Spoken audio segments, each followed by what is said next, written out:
the heel pull, or just working into the hamstrings, okay, we're going to come down onto our tummies. You can do this on all fours, but I want you to start right the way down so you get the feel of the exercise. We're trying to get into this muscle here on the back of the thigh, a hamstring muscle. We're trying to squeeze the glute a little as well, but it's mainly the hamstring that's going to get this work. Careful of your knees, guys. I'm going to offer you a double pulse, but if your knees are quite sore, or you've got any arthritis in those knees, you might just want a single pulse, just a squeeze, okay? So you're going to come all the way down. You're going to drop your head to your hands.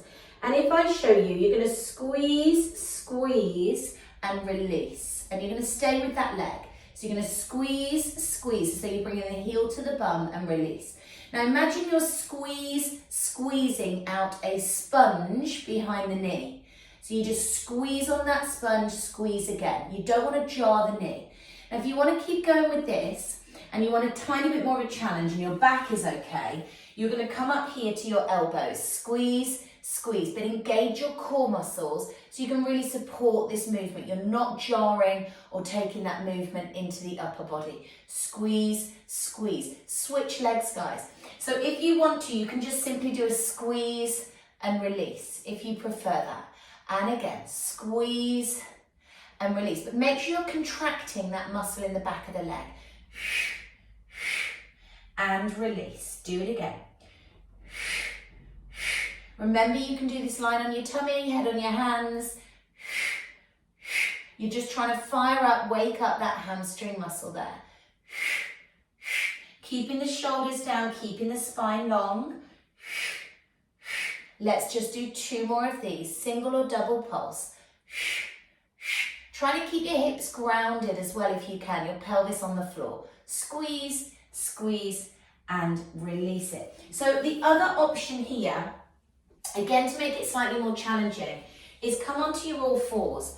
This means now you've got to have full control over your pelvis and your core has to stay on, because your pelvis before was on the floor, so you didn't really have to think about it as much.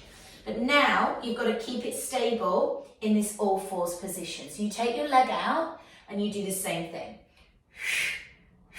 But you're keeping your hips stable, you're working your core a little bit more. Squeeze, squeeze. And what I want you to focus on is this alignment through the upper body as you're doing this. So you're not leaning off to one side to counterbalance. You're nice and centered, both arms are long. Really focus on the hips, they're not dropping or they're not opening. And the same with the knee. Try and keep the knee in the same position, so you're not dropping it down every time you do it. Let's switch those legs over. Try not to lean or rock.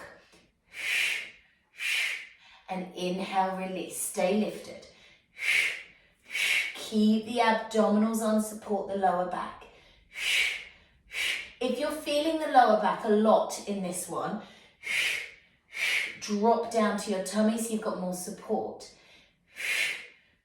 Let's do 1 more if we can. And release it. Well done, guys. So the hamstring should have felt that through the backs of the legs. Well done, well done. Give them a little release, a little shake off and a little stretch out.